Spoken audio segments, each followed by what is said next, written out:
I'm live. Hey, I'm live. What up, what up, what up? Yeah, it's your boy Ain't Show, but you already know.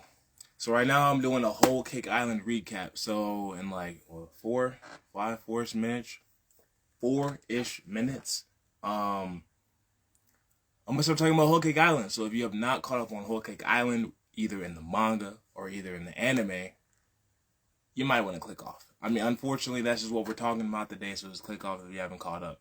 Or if you don't even watch One Piece, you just having fun today, you just want to hear some nonsense from your boy, then yeah, let's do it. I'm gonna still wait till 12 o'clock.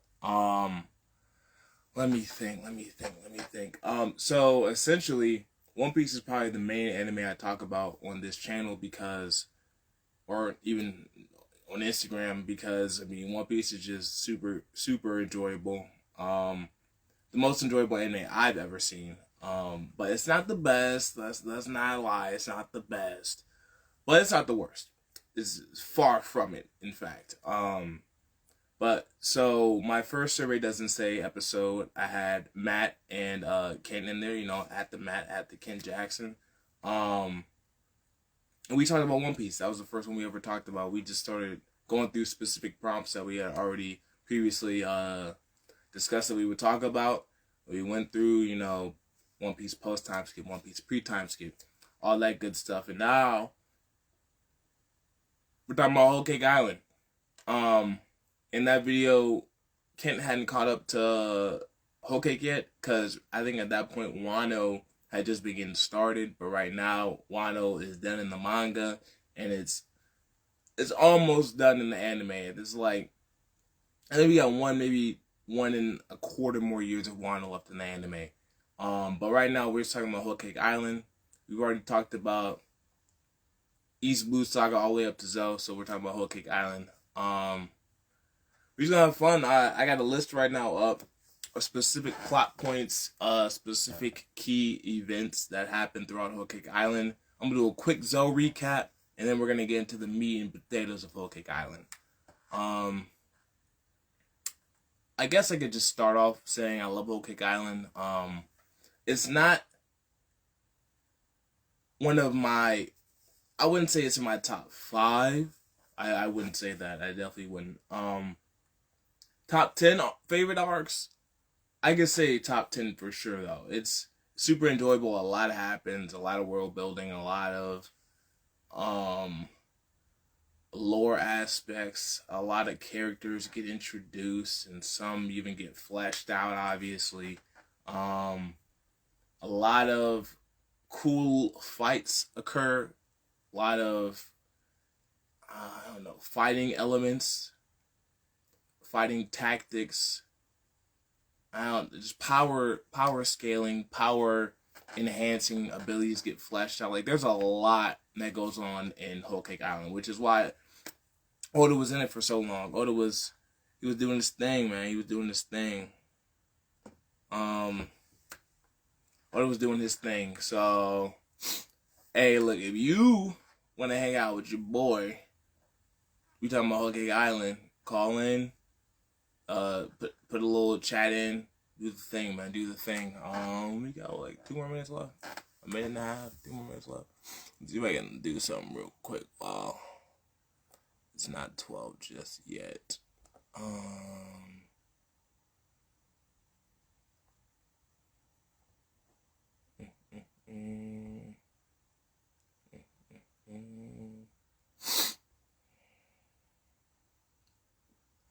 Okay, interesting. Can I do that? Is that possible? No, I can't do that. Okay, cool. That's upsetting. You know.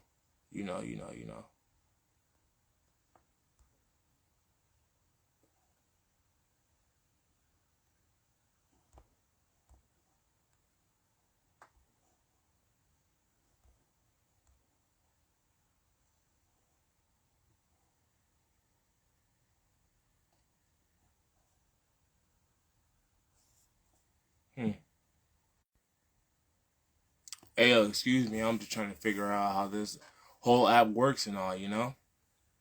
Trying to figure it out right now. So it's about 12. So I'm gonna start talking about it. Let's do it.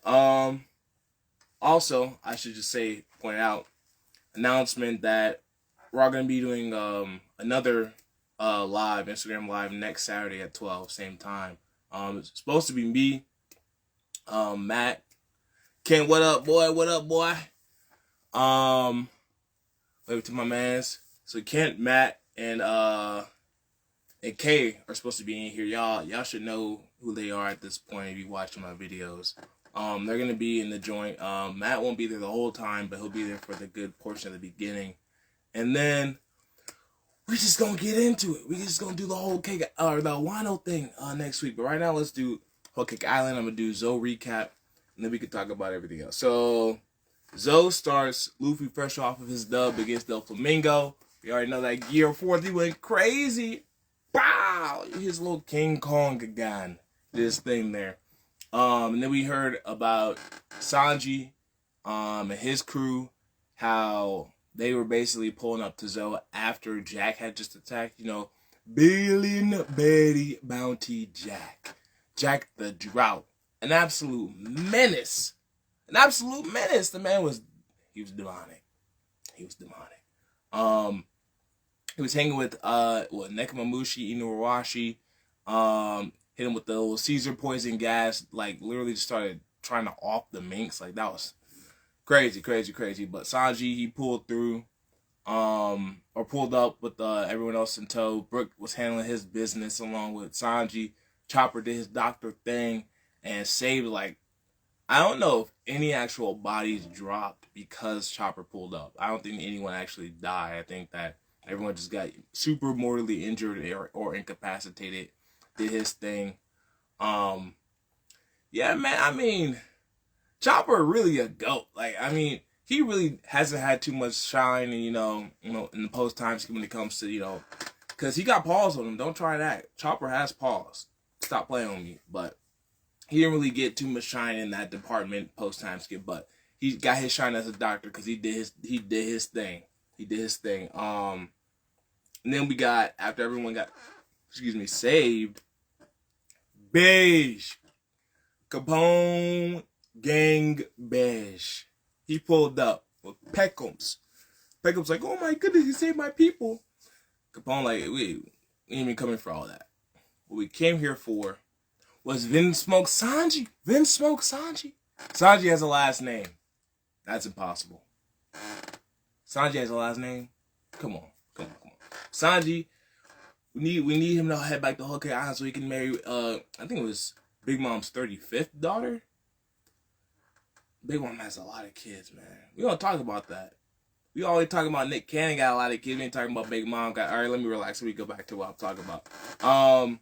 So yeah, Sanji got to marry homegirl because his pops was like, I really don't like Big Mom like that, but I need one of my kids to marry one of her kids so we can just have this alliance so I can conquer the North Blue.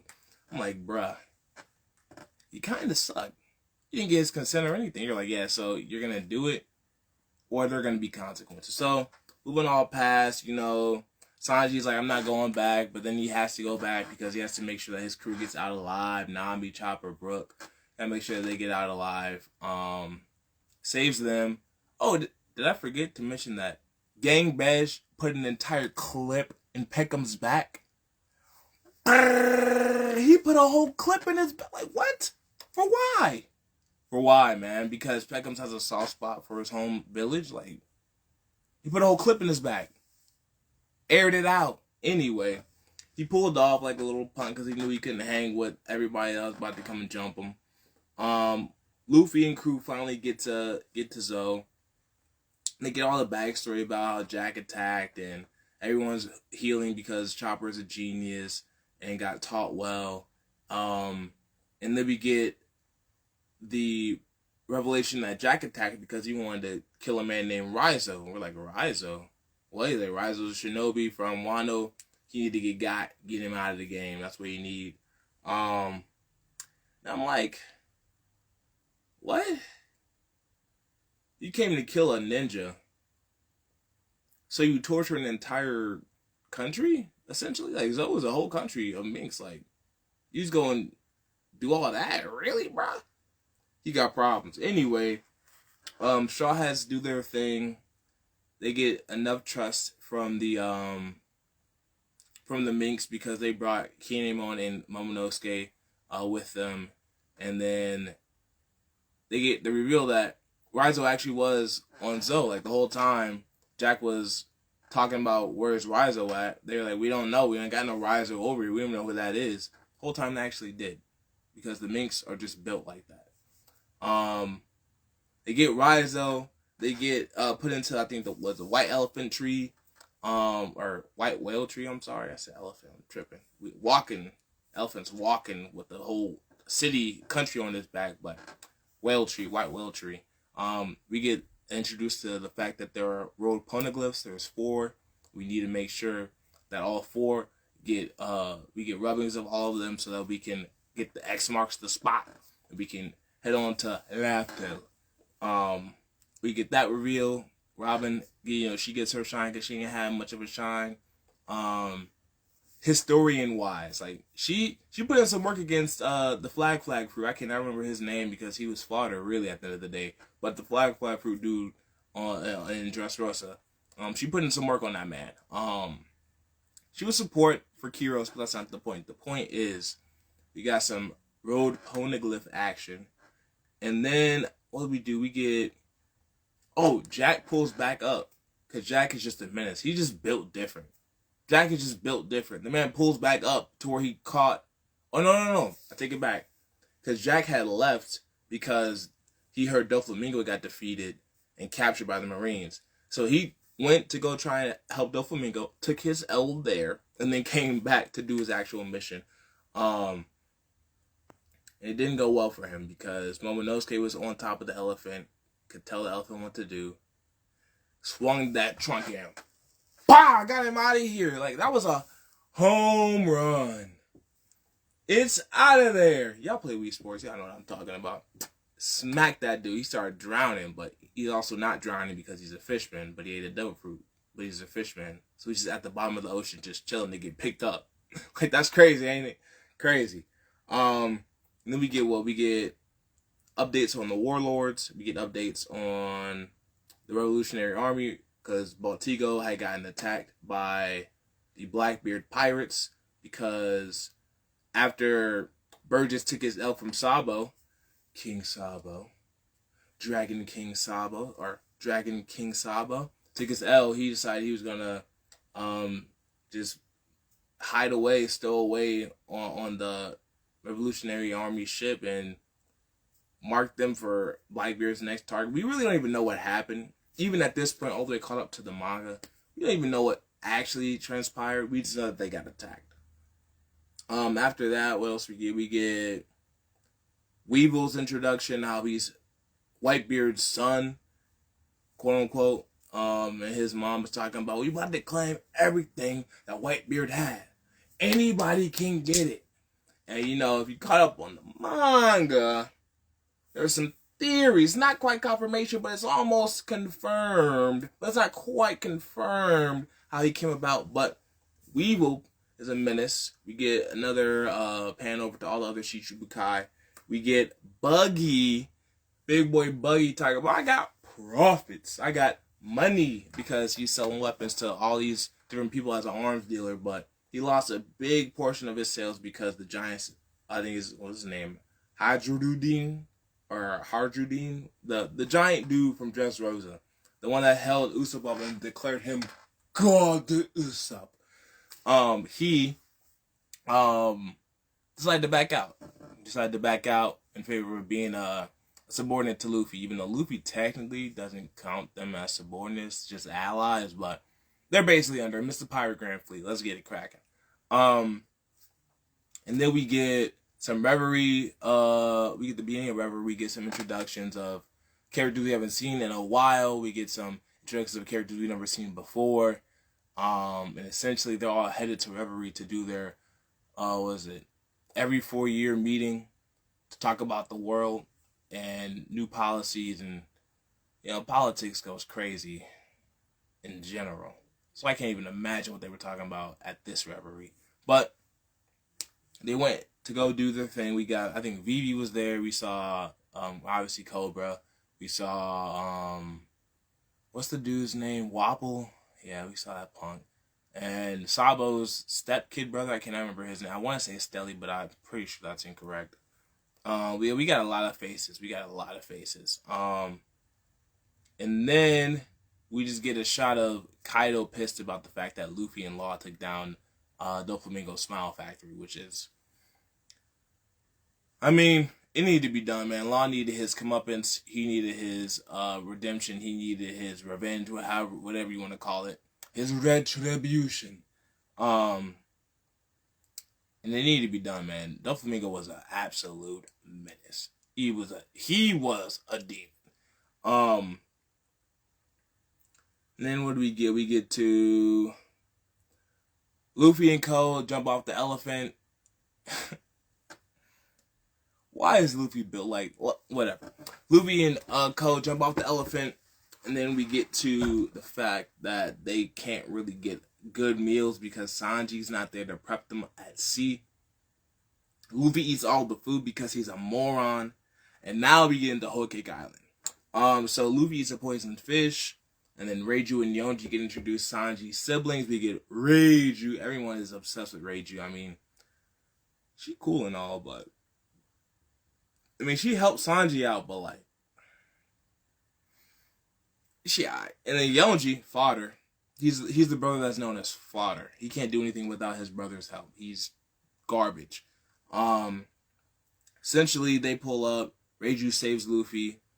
Yonji is enamored by Nami. I mean, brother, Yonji, get it together, man. Get it together. What do we get? Ichiji and Niji. We find out that they are ending an entire war because they just are built crazy. They are born to be OP. I mean, they're not OP in the whole sense, but like they're top like 100 best fighters in the world at this point. Like Germa 66 is different. They're crazy. They're crazy. The tech there that they got is just unbelievable. After that, somehow they get into the Strides. I forget how they got into Big Mom's territory without being pushed back. Like Big Mom knows that they're there, but she doesn't really care, if I'm not mistaken, until they run into Pudding, and then Pudding lets people know that the Strides are here, even though we didn't know it was Pudding, who was just a complete and utter demon herself. Three-Eyed Tribe. Again, not to make the Three-Eyed Tribe, I'm not trying to be racist toward them. I'm not trying to be that guy toward them, but she got 3 eyes and she's kind of horrible. So I'm gonna just say what I gotta say about it.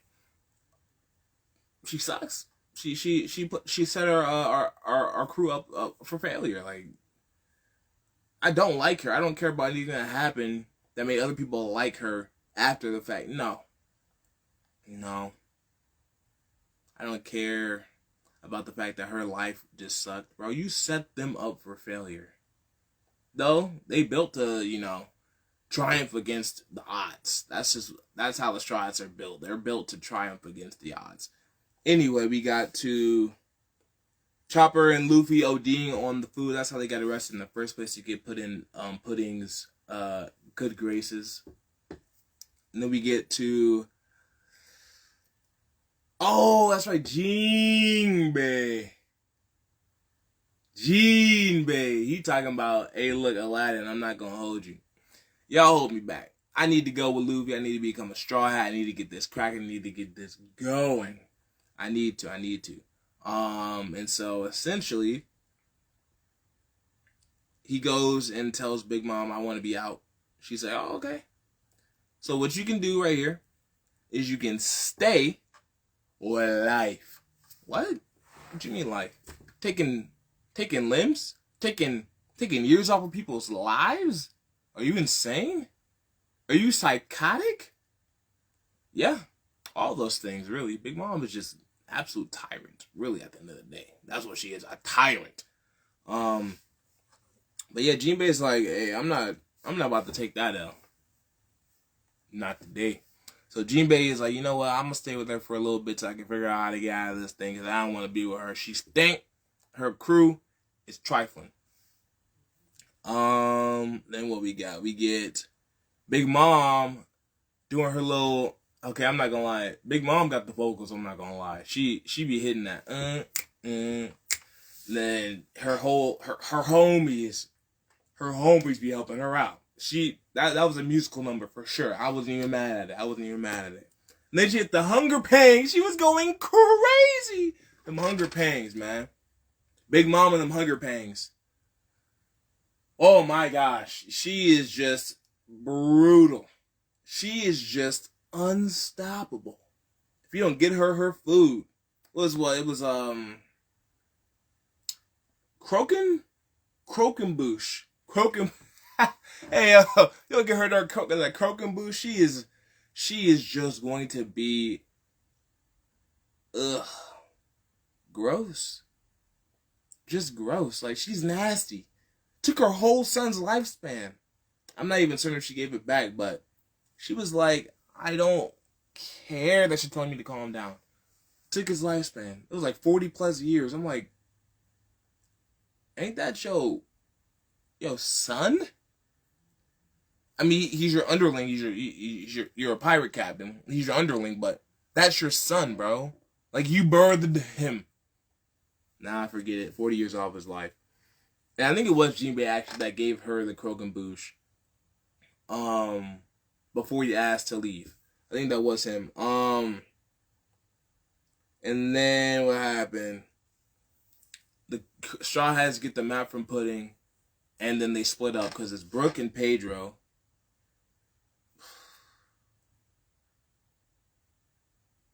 Good Lord, what?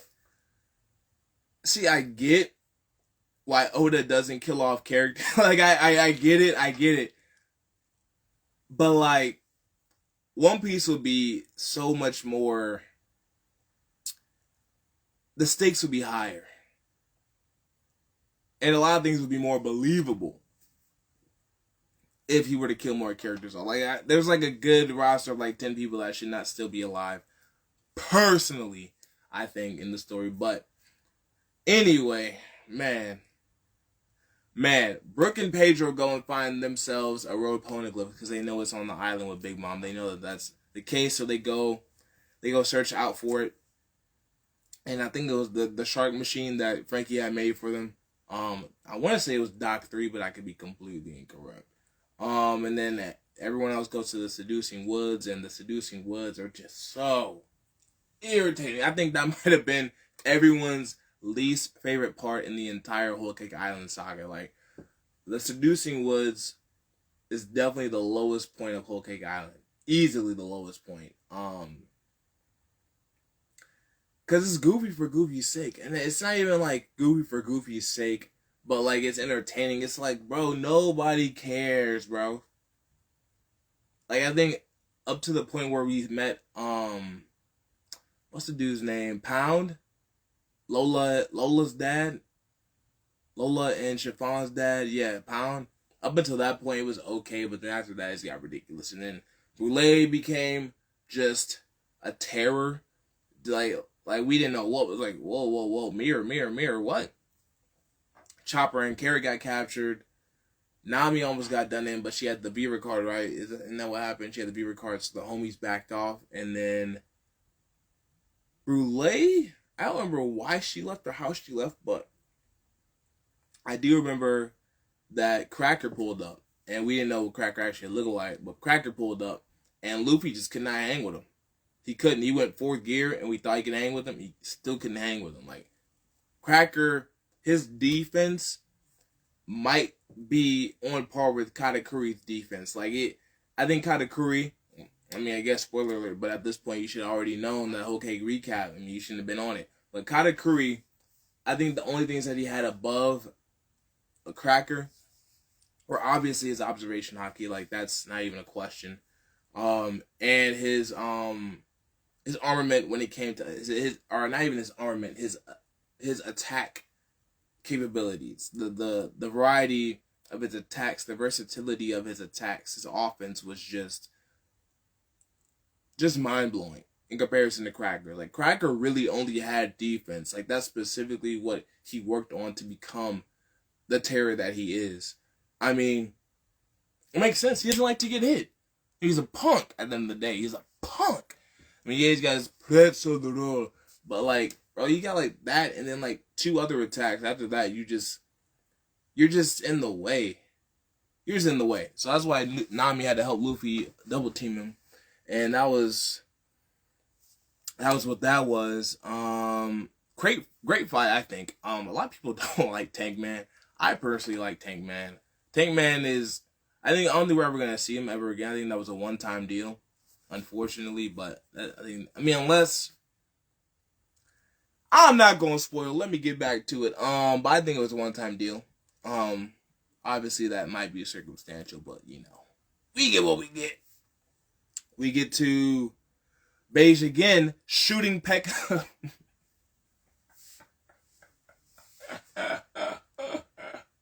On that hill, yo, Beige is a bully. People like, I like Capone Beige. He's a bully. Yeah, he got big Faza, but he's a bully. He's a bully. He's a bully. He's a bully.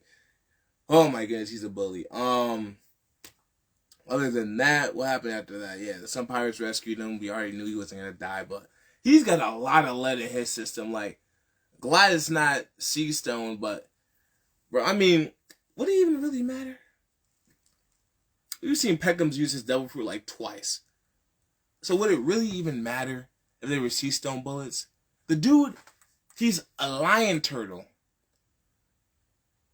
But like, how come we didn't get Sulong lion turtle? How come we only got Sulong lion? Like, that's got me thinking, bro. Like, Peckham's, you're kind of useless, bro.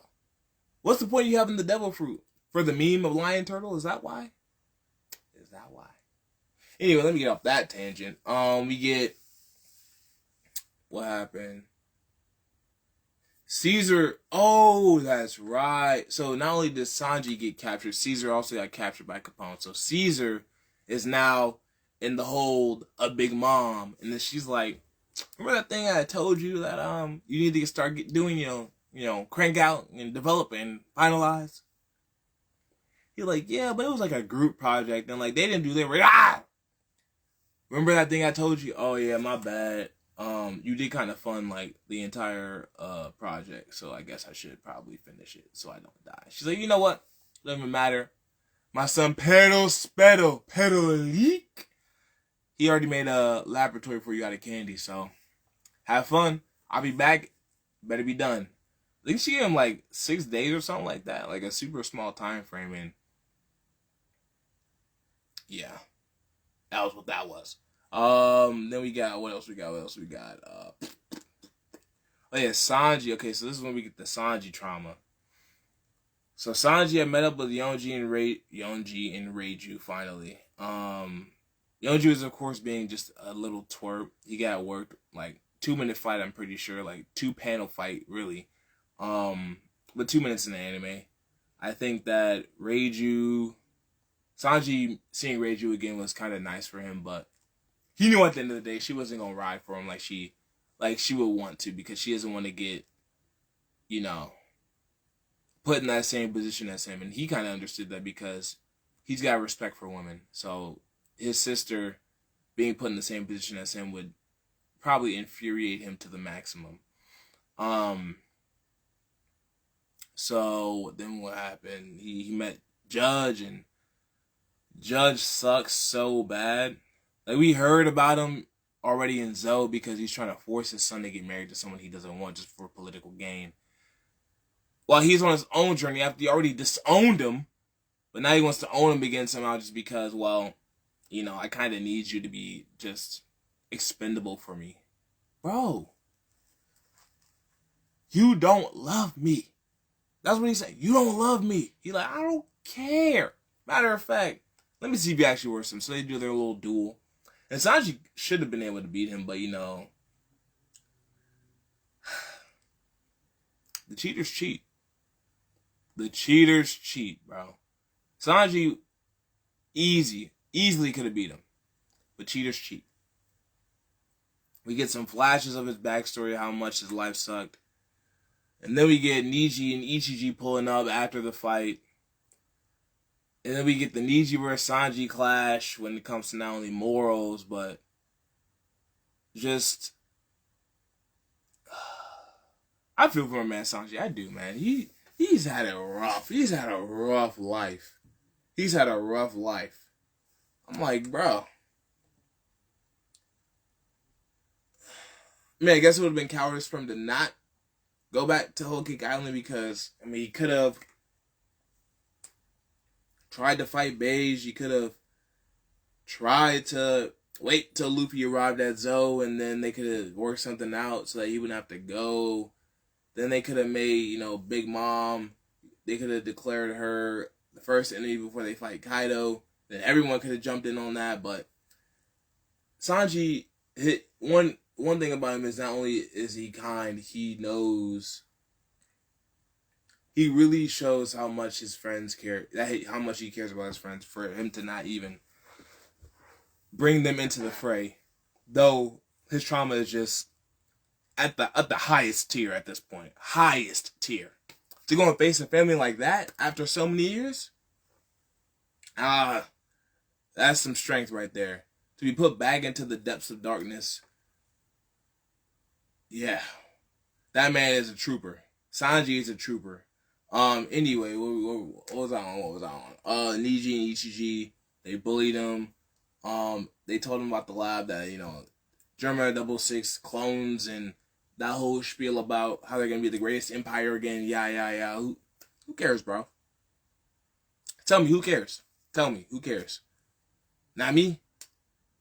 Oh, wait, I do care because now you are beating on my man Sanji. Just absolutely jumping him. So let's go back to what we were talking about before because you need to stop doing that. You need to chill out on my man. You need to chill out. But that obviously didn't happen. Yeah, I was going to talk about Cosette, but she's really a one-off character there for just plot purposes. But RP to her face, bro. She got destroyed. We get Sanji's backstory, of course. His mom wanted all of her kids to be human. Judge is a piece of crap. He didn't care about that. She took a drug that tried to make them all human. Judge slapped it out of her hand, tried to get out of her system. Didn't work. Didn't pan out for her. 3 of her 4 quadruplets ended up being absolute sociopaths. And then Sanji, of course, the black sheep of the family, got the worst deal handed to him. Not only is he has emotions unlike them, he also can't fight unlike them, which sucks for him. For him to care and have no ability to fight back because they are just some tanky kids. Like, tanky kids. It's not fair, bro. And then his dad puts him down every 2 seconds. He got no love. He had passion for cooking. His dad threw the cooking out the garbage because he's cooking for rats and Princess don't cook. And his morals are all jacked up and yada, yada, yada. All that leading up to him just being put in a dungeon with a mask over his head. Because his dad didn't want to see his face. Do you know how deplorable you have to be to do that to your own son, bro? Like, bro, what are we talking about anymore? He's a failure, so you lock him in a dungeon. The kid actually has feelings. The kid actually has emotions. Just because he can't fight? Like, if you lock Ichiji, Niji, or Yonji in the dungeon, they'd use it as a workout room. Shout out Iroh. Shout out Uncle Iroh, bro. They'd just start using it as a workout room. I mean, granted, they could have just busted the bars and not whenever they wanted to, but that's not the point. The point is, you treat him like dirt because he failed, even though it's not his fault. You take out your frustration of your wife who also died, of her doing this for your experiment. You take it out on your kid, bro. You built to need to die and go to hell. That's how you're built. You're built to die and need to go to hell. Crazy to me. And thank God for Rachel, though, because she helped him out. She helped him escape, but she didn't help. I mean, she did. She did the best she could without being put into the fray. I get it. But I still don't. I don't know, bro. personally for me, my sibling was getting treated crazy like that, I would try and stick my neck out for them, even if it got my head cut off. Like, personally, that's me. Even if, whatever. I'm gonna just move on because, bro, Sanji. And I was talking to my cousin about this, the other day because he had just caught up to Wano. He had just finished Wholecake Island. And bruh, and right now, check out nshow.com. nshoh.com. Check out nshow.com. I'm reacting to, or re-reacting to One Piece episodes. So I just finished, episode 1, episode 30, which is the end of Baratie. And I'm going to try and, get Arlong Park out by the end of February. I'm gonna try and finish those. I'm working on them right now. I'm watching it right now. But when you hear the pain in Sanji's voice, when he's saying bye to all the chefs on the Baratie and Zeph, talking about don't catch a cold, and Sanji like, thank you. Your kindness is... Thank you for your kindness. I think that's specifically what he said, and I'm like, bro, because no one was kind to him, bro. Zeph is the only one that actually put in emotional care for this kid that was absolutely traumatized.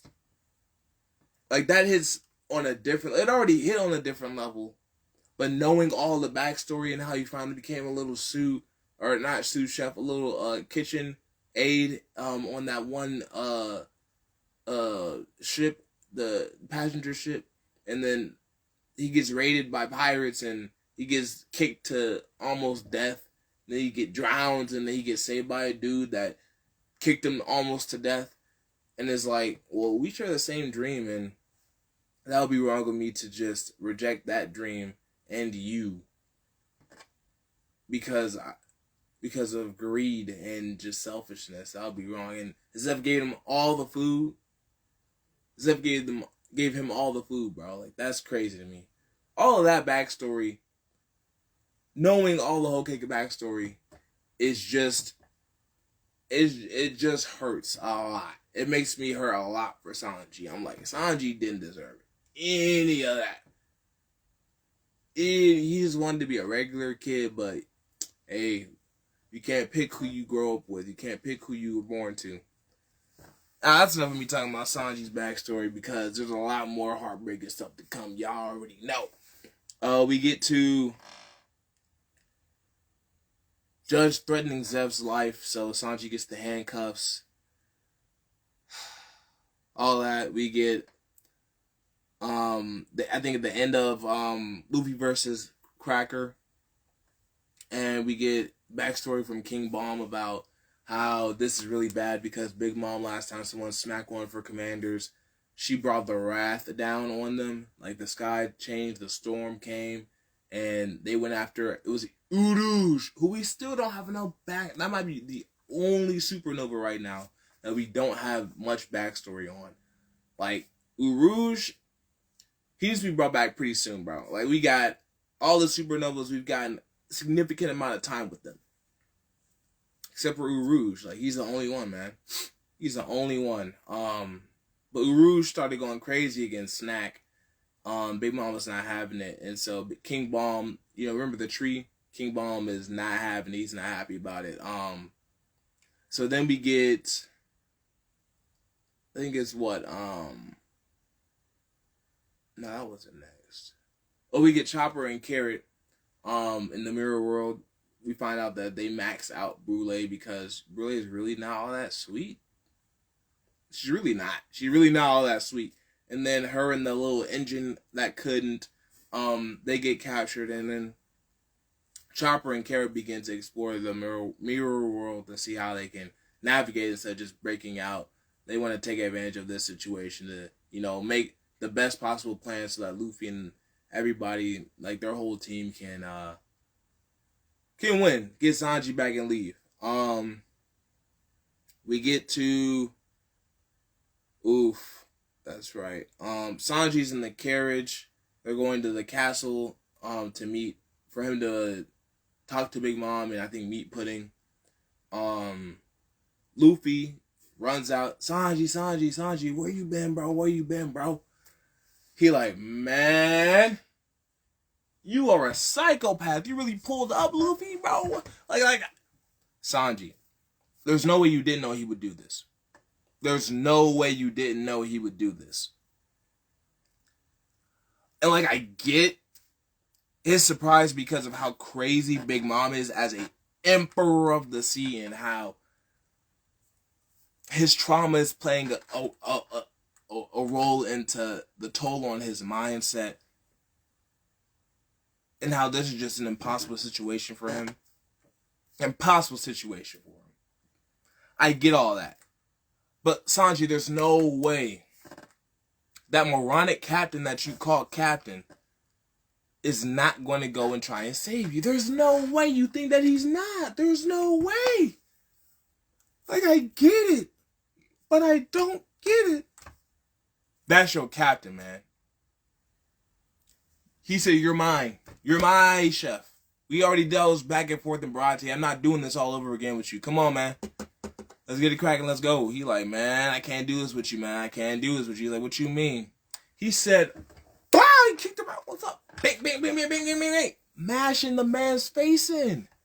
Mashing the man's face in, bro. Like, what? Sanji, that's your captain. That's your homie. Y'all been through so many experiences together. And you just gonna start kicking him? Because you want him to leave? Even though you don't want him to leave, but you need him to leave so that you can handle the thing that you're not even going to be able to handle because it's too much for you, bro. It's too much for you, and I get it. It's like a cry, but not for help. It's a cry for no help. But Luffy not hearing it, bro. Luffy has the craziest ability to see past nonsense. Most nonsense. Like if he knows a character enough, or he hears enough of their backstory, he can see past the nonsense. So of course Luffy doesn't fight back. Sanji is just, it's a one-sided fight, obviously. The whole fight is just heartbreaking because, bro, like every hit is just making me think there's no way you really think he's gonna leave after you do all this. There's no way you think he's gonna leave. Of course he does that monstrous konkase and Luffy gets knocked out. Nami is really us at the end of the day. Not the reaction that Nami has to the whole situation is how we are feeling. Because there's no way you're doing this. So Luffy's knocked out. The Vinsmoke start laughing, thinking, obviously that was gonna happen. He's low class pirate scum, yeah. All of that is just irritating more so than heartbreaking at that point. Because, bro, there's no way. And then we get to Luffy telling them, hey, look, obviously Luffy's gonna wake up. He's a tank at this point. Like, his durability is absolutely unseemly. He gets up, he's like, I'm gonna be here until you decide to come back, bro. I'm not gonna eat a damn thing until you come back. Nothing. We all know Luffy's he's a fatty. He'll eat anything and all things. And he said, I'm not gonna eat nothing. Not until you make me food after you come back. Crazy, man.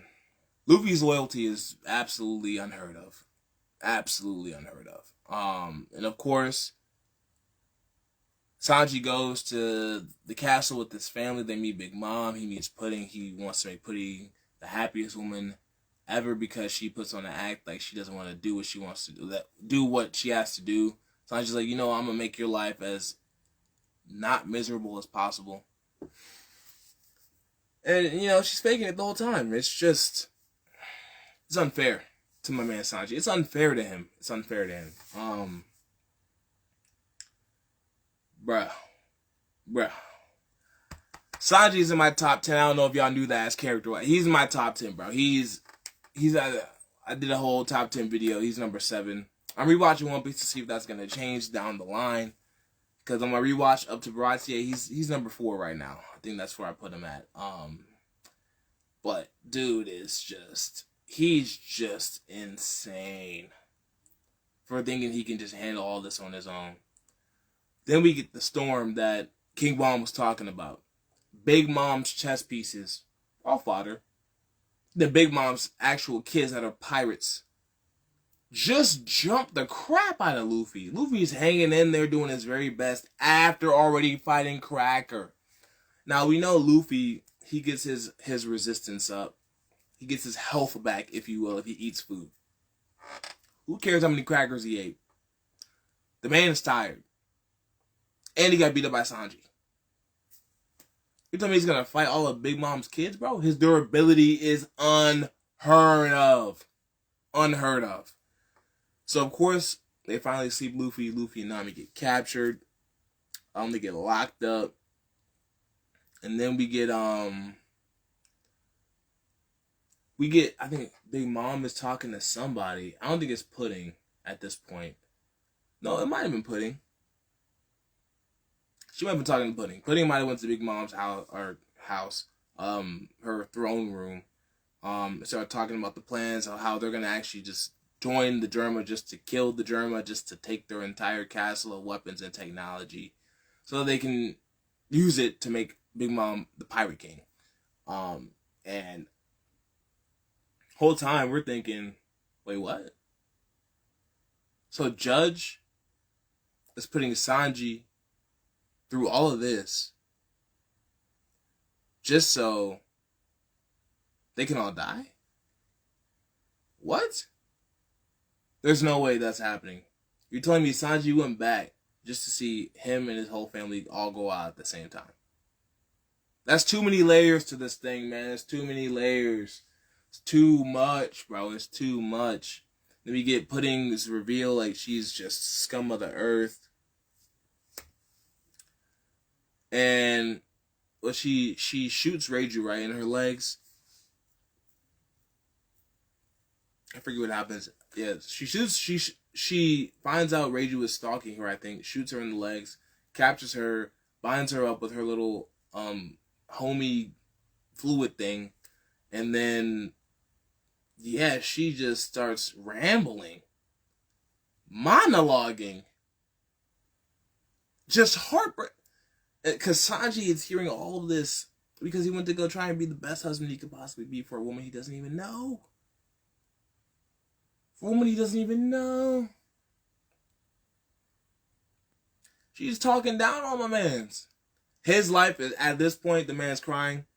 Bro, I'm all set. I'm like, bro, this is too much. I'm like, bro, this is too much.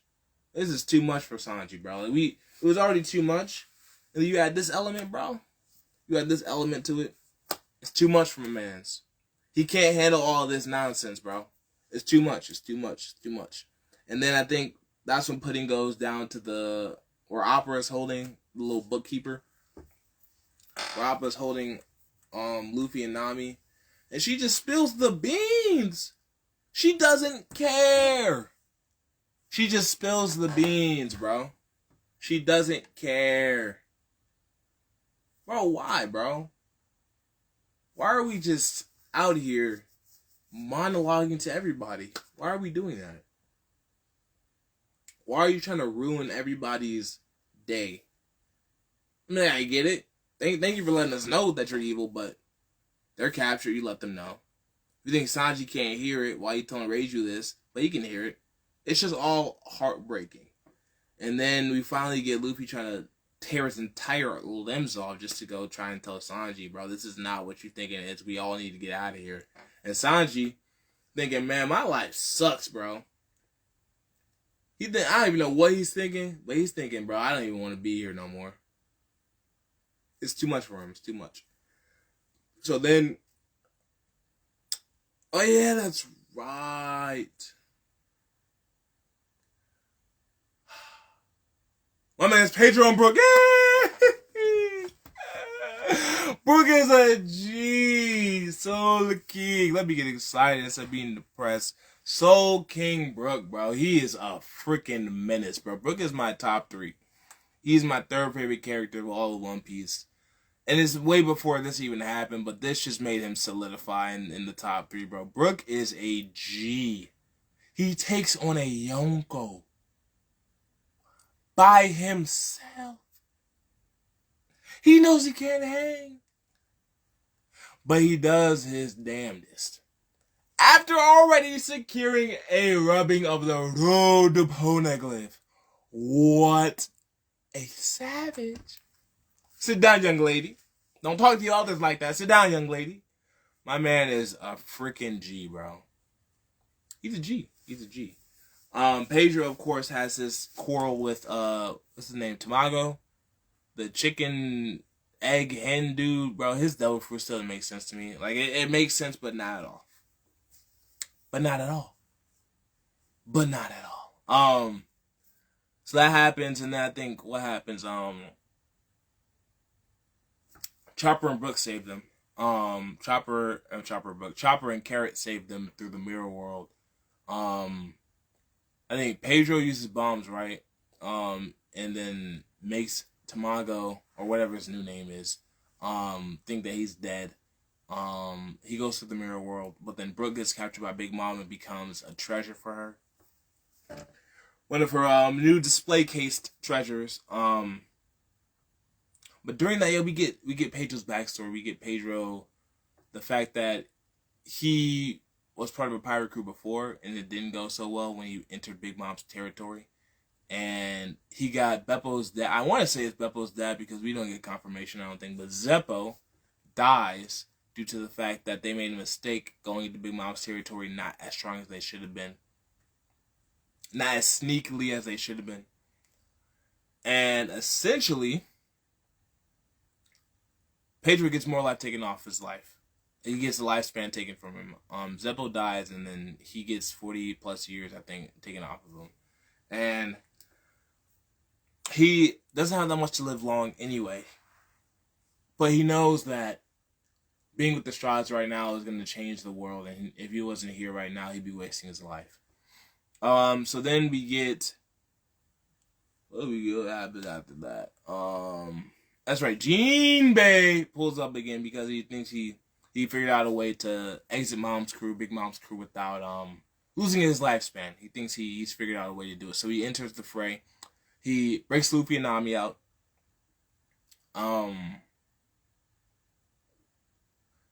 Luffy goes on a rampage trying to find Sanji. I think Reiju, I don't know if she escaped or if Pudding just let her go. But she finds Luffy and tells him about the whole crazy nonsense that's about to occur. So Luffy goes back to where he said he was going to be when Sanji beat the crap out of him, and he said, I'm not going to eat anything, I'm going to stay right. He goes back to that same place waiting. Starts raining outside, or actually I think it was raining this entire time. I'm not going to lie, I think it was raining this entire time. And then what happened? Nami and Jinbei they finally meet up with Carrot and Chopper. They hit the mirror world. Then they go save Brook from Big Mom, which was one of the funniest scenes ever. They get him out of there. They find out, Brook actually got the road Poneglyph rubbing. He's a freaking boss. Give him his dues. And so now all you have to do now that they got the rubbing, get Sanji back, get Luffy, and go. But then Sanji, after all the nonsense, goes to find Luffy. He's getting tracked by that one dude who everybody thought was about to be a terror. We thought he was about to be like super strong. Bobbin, that's his name, Bobbin. We thought he was about to be just... And by the way, how I read Wholecake Island, I don't know how I didn't tell y'all this at this point. How I got through Wholecake Island was I was reading it week to week. So I have not actually read Wholecake Island all the way through. I've only read it week to week. And now I'm caught up week to week with the manga right now. But like I was saying before, the community thought that Bobbin was about to be just an absolute Chad. Just one of Big Mom's top like spies, top brass fighters. But fodder, because Capone Gang Gebej just one-shot him. He just got him out the game. while he's trying to track down Sanji. And Sanji finally meets up with Luffy. They have a little convo. Gives Luffy the food. Luffy gets full of life and sucks the crap out of Sanji. Just mink. Oh, it's over. No, he's back up. He's not KO'd. But Luffy tells him, then tell me what you want, bro. You need my help, just let me know. Just tell me. Tell me. Monkey D. Come on, bro. You know how it is. We do this every arc, bro. It's every arc. Come on, let's do it. He's like, I need your help, bro. I want to leave with you, but I need to make sure my family is safe and secure because I know what the plan is, and though they suck severely, and I could just go get Reiju and get out of there. I could just go do this and get out of there, but I have to, bro. We got the same last name, we got the same genes, which is awful, but I gotta save him. He's like, that's all you had to say the whole time. So I was like, what? So I was like, what? What? He'd be like, that's all you had to say the whole time. All you had to tell me was you wanted help. I give you help. I'm your captain. Simple. So, I think, I don't know if they met up in the mirror world or if Beige pull up on him or whatever. But Jinbei essentially lets them know we need to make an alliance with the Fire Tank Pirates because we're not taking on Big Mom to save the Vinsmokes by ourselves. We need to make an alliance. We need to make a plan. So they do the whole, get right, get dressed, get proper for this mafia meeting, which is one of the coolest scenes in all of anime, personally. Especially considering that this is One Piece. One of the coolest, just captain versus captain, but not really versus just intimidating factors. And they cruise right next to each other, just having a convo. Hey, it's sweet to me. Sweet stuff. So they get the plan that they're gonna have to interject during the wedding. Sanji's still gonna have to get on the altar, but we're gonna have to distract Big Mom, get the Mazakarama picture, and break it so that she can see it, so that she can get weak, and so we can shoot her with these. I want to say they're called KVX launcher rockets, but I'm just gonna say rockets because I don't remember the complete name. But they are all a part of Caesar Clown's weapons division, essentially. Or I'm sorry, Gastino. Part of Gastino's weapon collection. He is just an absolute menace. Caesar decided he was gonna take the time that Big Mom gave him to finalize gigantification. He was gonna use that time to make rocket launchers to just kill her. I'm like, what, bro? What? Anyway, they get to the planning stages. They get it all worked out. Luffy's gonna make a distraction, which is gonna be difficult because obviously Katakuri is there. But hey, what up, Ninja Bubbles? No, I'm kidding. What up? I'll wave. How do you wave? That's how you wave. Boom. Boom, boom, boom, boom, boom. What up? Oh, appreciate the love. I mean, you gotta,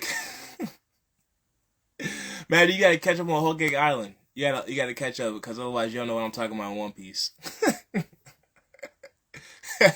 Keep in mind that that's 700 episodes worth. Let me get back on track though. Glad to see you in the building. Where we at? Here to support. Appreciate it. What am I talking about? Oh yeah. So they got their plan together so that they can actually kill Big Mom, which is pretty much seemingly impossible. The Yonko are just built different. And they finally get the plan together. Luffy and his sporadic tendencies, he finds a distraction that's going to be suitable to counter Katakuri's essentially Katakuri's deadliest weapon. So they get all that out the way, and then we get a little shot of Peckham's talking about he wants to go help, but the Sun Pirates, Aladdin and co. They're talking about, nah, bro, you're not gonna be much help. You're gonna have to just stay in your lane. Oh, you're gonna try to run away? We're gonna tie you up to the ship so you can't go anywhere. Plus, you're extremely wounded. You can't fight like that. So we finally get to the wedding. The wedding is just, it's just a lot. So then we get Katakuri's final true introduction instead of just like the hearsay. He's a menace. Who kills people with jelly beans? Who kills people with jelly beans? Who does that? What? You just jelly bean right through the skull, right through the heart, right wherever the jelly bean is supposed to go, like it's a bullet. He's dead. What are we talking about? Is that a jelly bean? And then we get confirmation that he's the baddest man to do it on Wholecake Island. Katakuri, the man with the billion-berry bounty higher than Jack the Droughts. Jack, who we've known to be the biggest threat under a Yonko. Like, there's the Yonko, and then Jack, no, but Jack is like, this is Katakuri. Yonko, Katakuri, Jack. What? How do we fight Katakuri? We couldn't even beat Jack. Our allies couldn't even beat Jack.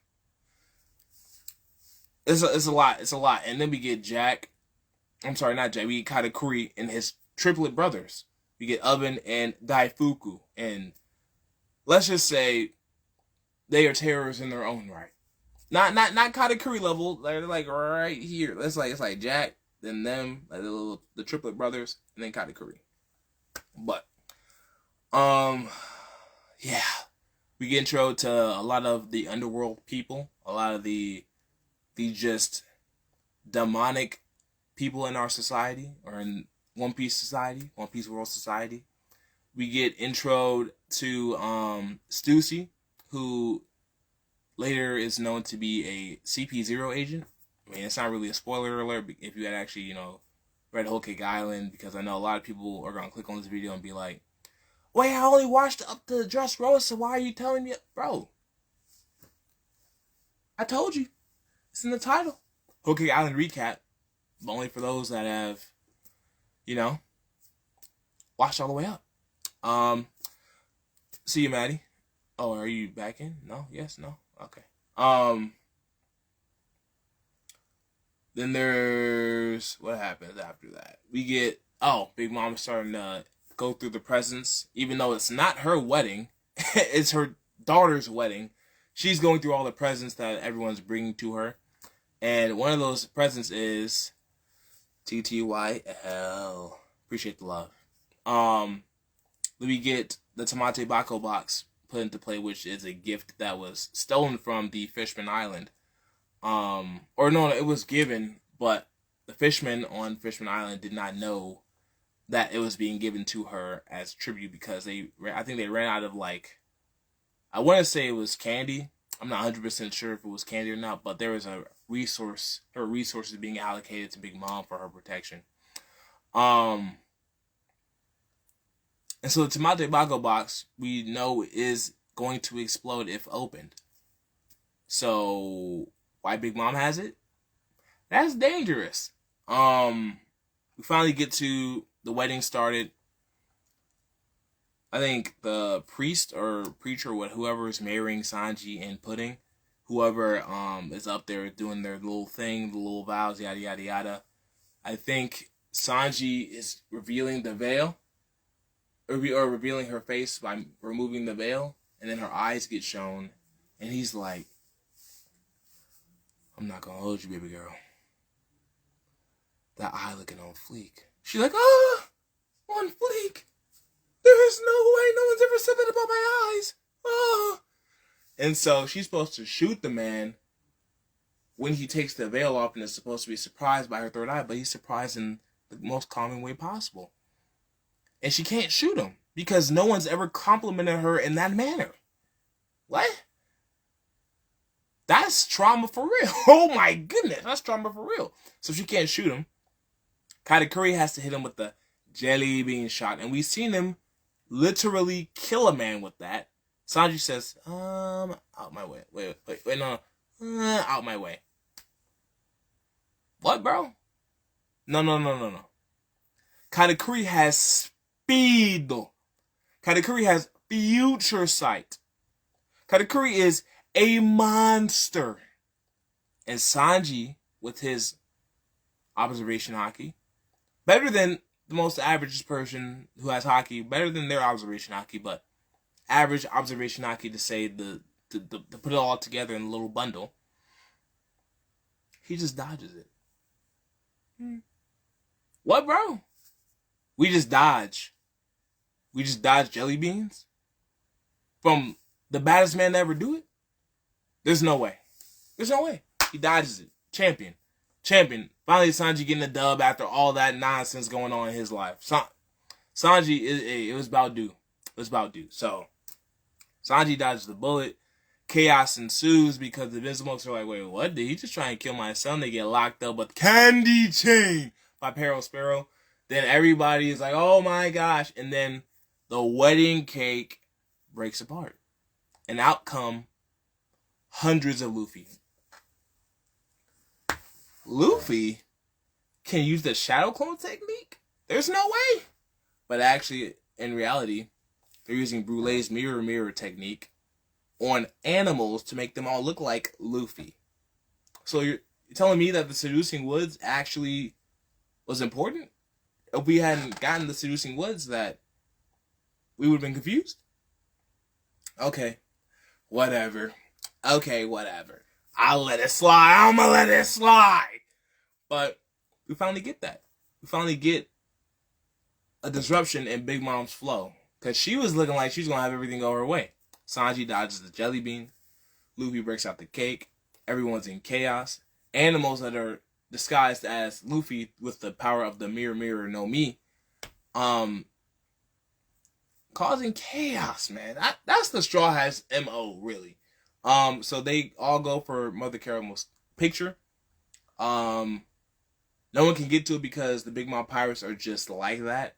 Except for Brooke, who just casually, oh, you like my afro?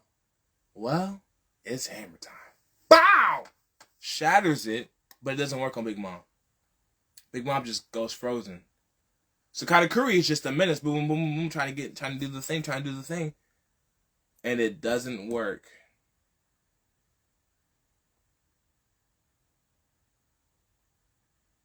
It doesn't work, bro. But then Luffy uses his stretchy ability and shows her the pictures. What? You can just do that? Oh, it's that easy? She sees the pictures. She goes, all conquerors. People passing out left and right. All the fodder out the way. We finally get the people that can actually stand conquerors. And guess what happens? We get a Big Mom flashback. She had a really sucky childhood. I mean, I'm not gonna lie. She had an eating disorder. She was eat anything, eat all things. Nobody liked her. Her actual birth parents, I'm assuming, left her on the island because she was just too much to handle as a kid. They took her on for 8 years and then dumped her on an island. What? Is she not learning how to communicate better now? Oh, she isn't? Even though she's getting older, so you can tell her no. Is that not an ability that you have as a parent? I mean, granted, she is like 20 times your size, but that's not the point. The point is, you're going to leave your kid on an island by themselves. Which is really sad. Like looking at little Linlin, like literally baby Linlin, just want companionship, just want to live regular life. Like, that sucks, bro. Like, that's awful to do to a child. And then she gets introduced to Mother Caramel, who becomes her orphan mother. Takes care of her and a bunch of kids. Only to find out Mother Caramel, however you want to pronounce it, she's part of the underworld. She's selling off kids to people. The government, more specifically, in this moment, in this case, she's selling off kids. Where does the corruption stop? Where does the we're selling kids, bro? Helpless children? Because their parents don't want them? Bruh. This is awful. Awful. But Big Mom doesn't know that. Charlotte Lillian at the time doesn't know that. She goes to the land of the giants. She is introduced to their custom of fasting. She can't handle it. So she goes on her first true hunger pain and just starts whopping on all these giants, like just destroying them. She's 8, bro. Tossing grown men that have lived hundreds of years. Just tossing them, man. Like, bro, what are we talking about? She's an 8-year-old kid that just is a little bigger than normal. What? Just juggling them. And then so she finally gets calmed down once she eats, and then she's forced off of the island. And then we finally get to the worst part of her backstory. She's so hungry and happy about, I want to say it was her birthday, but I could be wrong. I think that's what they were celebrating. She gets a mountain of croquembouche and starts eating it, right? All her friends and all of her fellow orphan siblings and Mother Carmel are just singing along, and then there's no singing, and then Big Mom's still eating, and then she's alone? What happened? She ate her whole orphan family because she has horrible control over eating? Bro, what are we talking about? She can't control how much she eats because she's just a glutton? That she ate her entire orphan family, including Mother Carmel, who had a devil fruit, which is now Big Mom's devil fruit, because if you eat a person that has a devil fruit, now you get their devil fruit. Like, bruh. What are we talking about anymore? What is going on? That's all I need to know. So Big Mom goes around trying to find where they are, and she can, and then she gets introduced to, I think his name is Streusen. That ends up being her number one cook on Wholecake Island, and she just becomes a pirate from listening to him throughout the years, and she becomes one of the most gruesome menaces to ever plague the entire sea. And then we get back to, current time, and Big Mom is going crazy, and I've only been talking an hour. I'm not gonna lie, it feels like I'm talking more than an hour. We finally get to the launchers being shot. Caesar shoots the launchers at Big Mom, and they don't work. Obviously, Big Mom is just built different. I mean, yeah, her knees scrape on the ground, but bro, Big Mom is built different. She's a Yonko. So they don't work, and then everyone's like, let's just get out of here. Let's get out of here. So Sanji, he goes to save his Vince Smoke family. Jinbei goes and tells Big Mom, here's your sake cup back. I don't want it. She's like, stay alive. It doesn't work. It doesn't work because he's not scared. Because he's about to be a part of the crew, the pirate crew, that's going to be known to be the ones that help make Luffy the king of the pirates. Why would I be scared of Amiri Yonko if I'm about to be part of the king of the pirates crew? We're good. We're pack the whole arc up. We're good. Let's let him walk away. Nope. No nonsense. No bitterness. No irritation. It's done. Pack the whole. Let's move to Reverie. Let's move to Wano. We're done. What, Jinbei?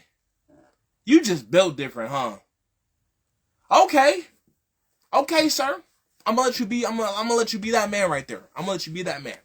So, after all that happens, Sanji is trying to stop all Big Mom's pirates from trying to kill him.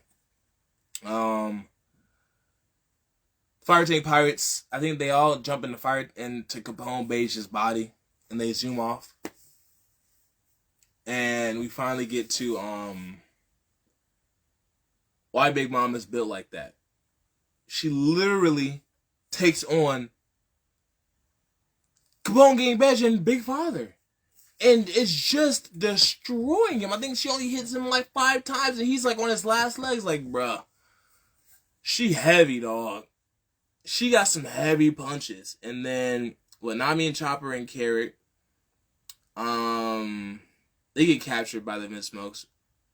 I know they get captured by Big Mom's pirates and saved by the Vinsmokes. And then Caesar, I think is trying to get himself together so he can get out of there. And then the Vinsmokes I think everyone essentially is inside of Big Father right now, except for Caesar and the Vinsmokes. But then the Vinsmokes get captured by the Big Mom pirates, and Big Mom is just wailing on them, like just being built different. And the Vince and German 66 cannot hang with her. Like, I think Judge gets just smacked with lightning, and I think Reiju's about to die. And then Sanji and Luffy bust out of Big Father, and they try and block Big Mom, and Luffy goes to Gear 4th. But I was like, finally Gear 4th versus the Yonko. Luffy about to do damage. She knocked the man out of Gear 4th. What? We just knocked kids out of Gear 4th. What are we talking about? Gear 4th was a menace to Doflamingo. Gear 4th was dominating Cracker. I mean, more so specifically when Nami was able to use her rain cloud to soften the Biscuit soldiers. But Luffy is crazy, Gear 4th. That's nothing to a Yonko. Big Mom is crazy. Yeah, we need to run. We got Sanji. Vinsmokes got saved. We need to run. And so I think Big Mom is actually about to kill all of the Vinsmokes and Luffy and Sanji. But then Stussy, who we now know as the CP0 agent, and I think I want to say his name is Dufel. I don't think I wrote his name down, but the one dude and Stussy are fighting over who gets the Tamate Bako box, and then they drop it, and then it blows up at the base of where the wedding is being held, like the mountain hillside cloud candy mongrel thing that they're standing on. Blows up, island tips, everyone basically gets saved, and now Big Mom is pissed and goes on a rampage. She's just pissed and goes on a rampage, and essentially the Straw Hats are trying to run away.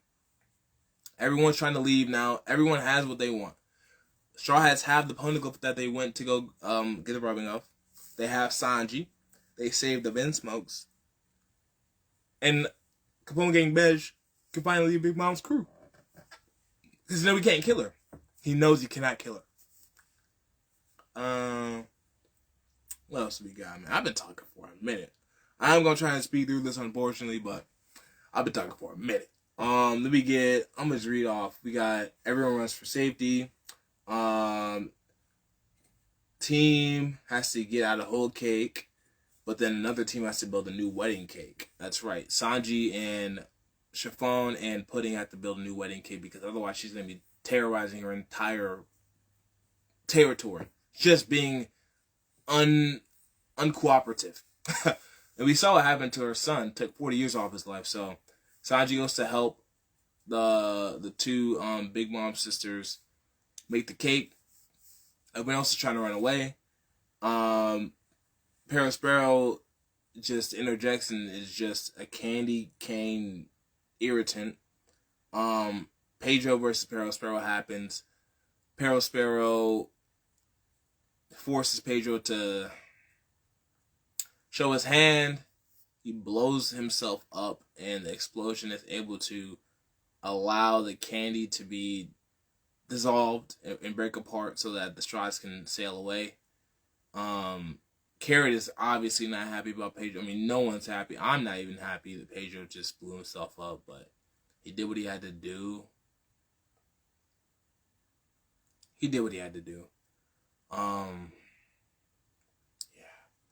Then we get Katakuri pursuing them like crazy, and then Sparrow is using a candy slug to help Big Mom get around and telling her the Straw Hats have the cake so that she keeps chasing the Straw Hats, but we all know no one has the cake.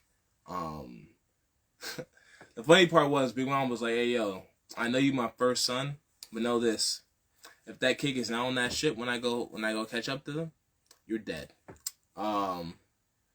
So, yeah, Germa leaves. Germa 66, they leave, and then they go and basically destroy all the Big Mom pirates that went to go raid their castle. What you expect, bro? Y'all gonna raid when y'all think that they're being destroyed by Big Mom. Like, y'all cannot hang with these German double six, just superheroes, Power Rangers. Um, then we get an official Luffy versus Katakuri. That's the we finally get him, push him through the mirror world. Breaks the mirror, and then they just got to throw paws at that point because Luffy's like, bro, you're the worst thing, the biggest threat to my crew right now. I need to handle you so I can go back and handle getting my crew out of here. So Sanji helps bake the cake. Luffy's fighting Katakuri, and the rest of the crew is just trying to run from Perospero and Big Mom. And Chopper gets some cool little feats in there. Jinbei does his damn thing in there. Nami gets Zeus. Oh, I didn't even talk about Zeus because Zeus is just OD. And with her baton, Zeus go Black Cloud just tempo. What is that? Wow! Right on Big Mom. Tanksit gets up, keeps running. She can't be stopped. She cannot be stopped, bro. Big Mom is built crazy. Luffy versus Katakuri, let me just get that out the way. I think that is one of the best fights One Piece has ever made. It's Luffy, but Luffy versus himself. But Luffy versus himself, a man who has better qualities with his devil fruit and has more versatility with his devil fruit than Luffy does, and has better haki than Luffy does. His armament is not only better than Luffy's, but his observation is better than Luffy's. I would say they have equivalent conqueror's haki, but Luffy has to learn to be able to handle Future Sight. And throughout the fight, he's learning how to use it. And the one thing that Luffy does have over Katakuri, I would say, is his durability. And that's pretty much it. I think everything else, Katakuri is better at Luffy than, other than his durability. Because Katakuri doesn't get hit, bro. He doesn't get hit. He's a genius fighter. He doesn't get hit unless he loses his cool. Or he's outsped, which is what happens in this fight. Luffy goes gear 4th. It doesn't work. Katakuri bangles him up. He gets out of it.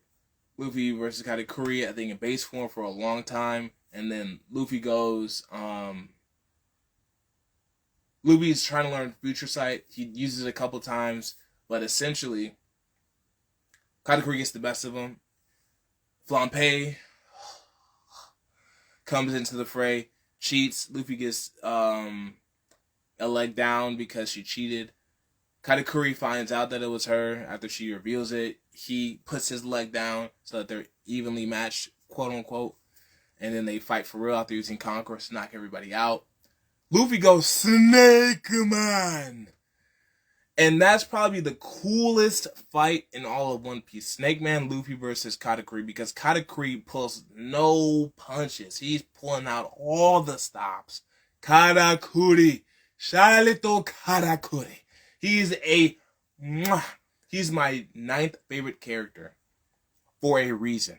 He shot up quickly from his introduction all the way up into where he is now. You can argue in the Uta movie he was, but the movie's not canon, and I didn't really like the movie like that personally.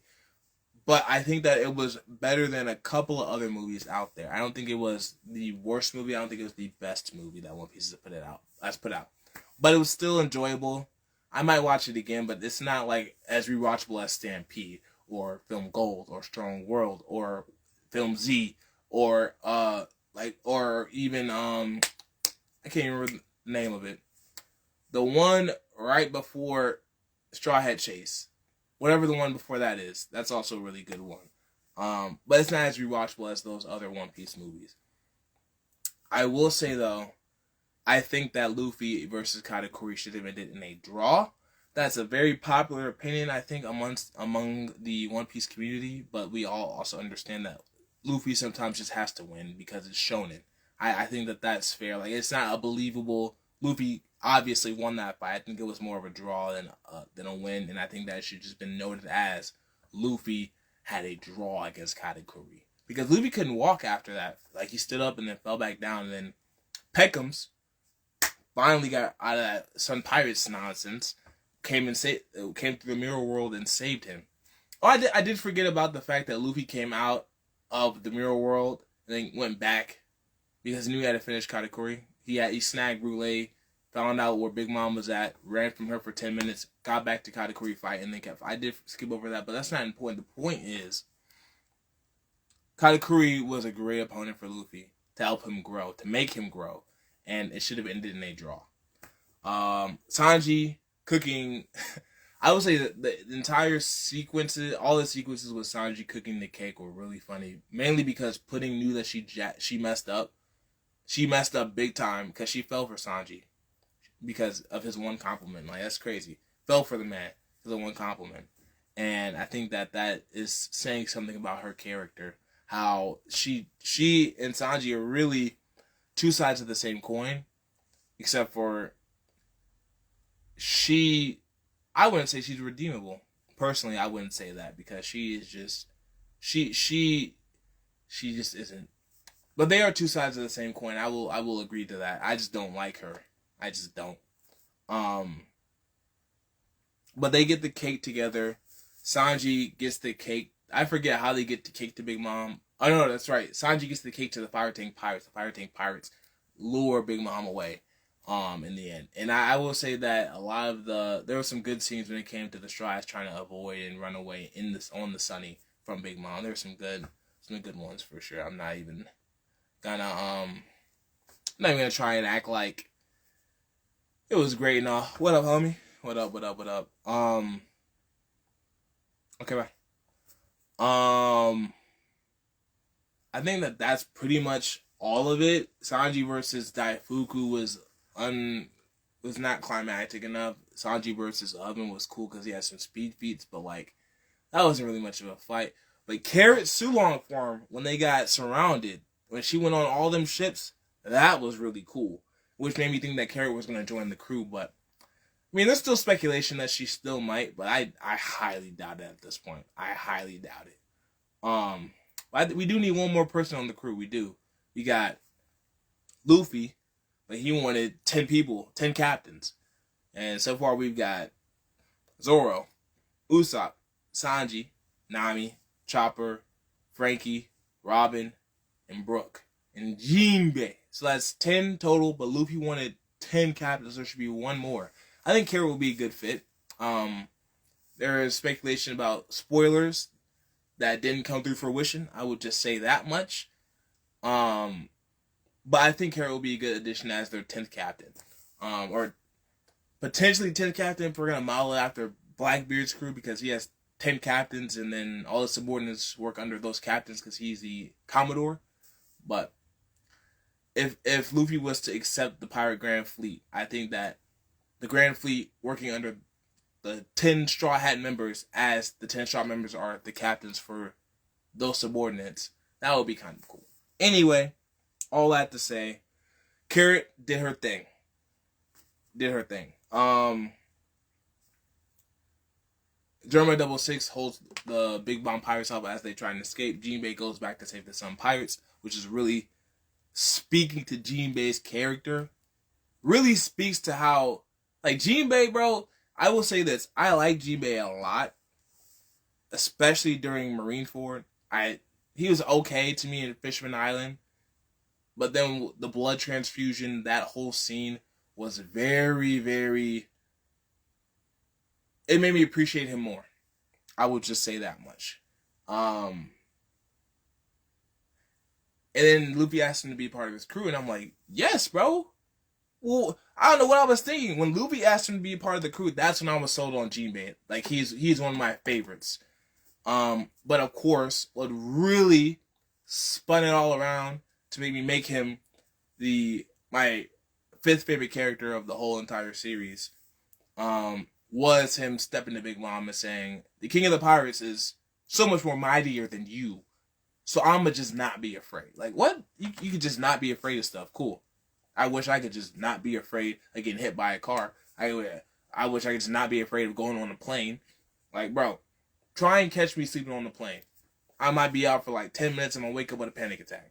Then we got Fire Tank Pirates taking all of the heat to try and get Big Mom off of their tail. They deliver the cake. Chiffon and I do like how Pound finally got his happy ending, knowing that his daughter was happy. Chiffon was happy with her baby and Beige, because it does seem like Beige does treat Chiffon really well. But I wish that he got to know how good Lola was doing, because Lola is still running around trying to figure out who's gonna be her next husband. She has like 100+ men. Like, bro, like she's on that Moroku nonsense from Inuyasha, bro. Like, just asking anybody, will you be? Will you be? Will you be? I mean, she's not as gross about it as Moroku, but that said, and I'm gonna just move on from that. Then we finally get, of course, the Luffy and Sanji new bounties. Now, like I said, if you're not caught up, if you don't know the bounties, click off. I'm gonna spoil them for you if you haven't already spoiled them for yourself by Googling stuff. Luffy's new bounty for hanging with Katakuri, Cracker and Katakuri, and making a fool of Big Mom. I mean, he did, but Big Mom really made a fool of herself, I would say. More so, more literally, more officially, more objectively. 1.5 billion. Insane. Triple. I remember when I saw that, I was like, how do you more than double your bounty? My friend like, no, bro, he tripled his bounty. Maths? Do they add up? Multiply? Carry the 2? He tripled it? What a G. Shout out Big News Morgans for hyping up our boy. Sanji, of course, got the 330 million bounty. I mean, we knew it was a meme just so that he could antagonize Zoro, but it didn't really last that long because we all know Zoro is just that guy. So they all got new bounties, of course, down the line. But I was happy for our boy to get the 1.5 billion. They call him the fifth Yonko. The Goko, one of the Goko, the 5th Emperor. I mean, I'm gonna just wrap it up like this. Wholecake Island was good, really good. Had a lot of great elements. Not enough payoff personally for me to put him in my top 5 arcs. I would say I'm gonna rank my top 5 in no specific order. I'm gonna put Sabaody arc in this arc, not Saga's arc. I would say Indy's Lobby, of course. I would say Impel Down. I would say Dressrosa. I don't know how I was about to forget Dressrosa. And I would also say, what would be number 5? Or one of the 5? Because I do like Thriller Bark a lot. People don't like it, and it's a very unpopular opinion to like Thriller Bark. I would say Marineford, but there are a lot of things that I'm not a huge fan of in Marineford, even though there is so much good stuff from Marineford. I would say Punk Hazard, but watching a lot of the clips and rethinking about a lot of it, I'm not a huge fan. I would say Zoe, but I do like my One Piece arcs to have some fights in them. I do. So I'm going to go and say, man, I mean, that's my top 4. I can't think of a 5. Sabaody is no particular order. Sabaody, Impel Down, Dressrosa, and Indy's Lobby. I guess Water 7. I'm going to say Indy's Lobby and Water 7. Like, if we're not doing arcs. Water 7, Indy's Lobby, Sabaody, Impel Down, and Dressrosa. Those are my top 5 arcs. No specific order. Yeah, so that was my Wholecake Island live recap. I will be doing, one more time, I will be doing the Wano recap next week. Same time, 12. So catch me February 11th. I'm gonna do that. I'm gonna do that thing. I got at Kent Jackson. I got at Big Bowser, and I got at that one Matt Gang. They're gonna be with me this time or next time. I'm gonna be the main dude behind the camera because I talked a lot this video. I'm gonna let them talk more so that video. And I'm gonna catch you. Deuces.